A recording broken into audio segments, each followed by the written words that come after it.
नमस्कार, मैं हूं Niranjan Kumar. The India saga में आप सभी का स्वागत है। राजस्थान में होने वाले विधानसभा के चुनावों की तारीखों का ऐलान होना अभी बाकी है, लेकिन तमाम राजनीतिक दल इस चुनावी समर में कूद पड़े हैं।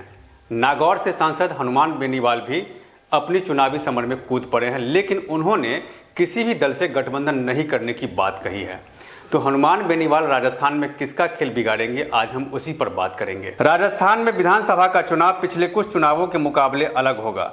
इस बार के विधानसभा के चुनाव में राज्य की दो बड़ी पार्टियों के अलावा दूसरे क्षेत्रीय दल भी अपनी किस्मत आजमा रहे हैं। प्रदेश में राष्ट्रीय लोकतांत्रिक पार्टी के मुखिया हनुमान बेनीवाल भी पूरे जोर शोर के साथ राजस्थान का विधानसभा चुनाव लड़ रहे हैं।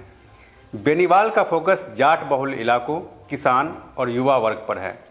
अपनी चुनावी यात्रा में बेनीवाल लगातार उनकी हित की बात कर रहे हैं। अपनी चुनावी रैली में हनुमान बेनीवाल ने कांग्रेस नेता सचिन पायलट पर जमकर निशाना साधा। उन्होंने पायलट पर आरोप लगाते हुए कहा कि पायलट डर गए हैं। यह दुर्भाग्यपूर्ण है कि सचिन पायलट का क्रेज गुर्जर समाज और युवाओं में था, लेकिन वो चुपचाप बैठ गए हैं। सत्तारूढ़ पार्टी में इतना भ्रष्टाचार है कि वो एक भी जांच नहीं करवा पाए, लेकिन वो कहते जरूर हैं कि जांच होगी, लेकिन ऐसा होता नहीं दिख रहा है। अब आचार संहिता लगने वाली है।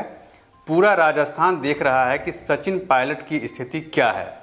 नागौर से सांसद हनुमान बेनीवाल ने प्रदेश की गहलोत सरकार पर भी जमकर निशाना साधा। उन्होंने गहलोत की सरकार पर पेपर लीक का आरोप लगाते हुए कहा, युवा पेपर लीक से परेशान है। हर भर्ती परीक्षा से पहले पेपर का आउट होना युवाओं को हताशा दे रहा है। राजस्थान में करप्शन और क्राइम का ग्राफ इतना बढ़ गया है कि इसके बारे में कोई बात करना ही बेईमानी है।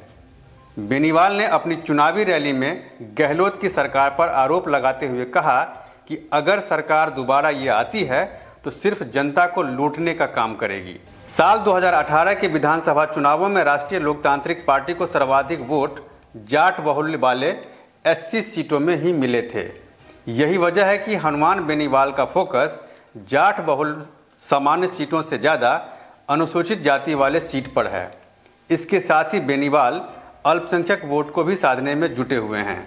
हनुमान बेनीवाल के अकेले चुनाव लड़ने से जाट वोटरों और अल्पसंख्यक वोटरों पर फर्क जरूर पड़ेगा। अगर ऐसा हुआ तो कांग्रेस और बीजेपी दोनों ही बड़ी पार्टियों के लिए इन चुनावों में बेनीवाल मुश्किल पैदा कर सकते हैं, क्योंकि बेनीवाल कहीं न कहीं एक स्थापित नेता हैं और नागौर के इलाके में उनका दबदबा है। इतना ही नहीं, बेनीवाल ने जोधपुर में पीएम मोदी की सभा होने से पहले ही भोपालगढ़ में एक विशाल जनसभा को संबोधित किया था। राजनीति के जानकार इसे बेनीवाल का शक्ति प्रदर्शन मानते हैं।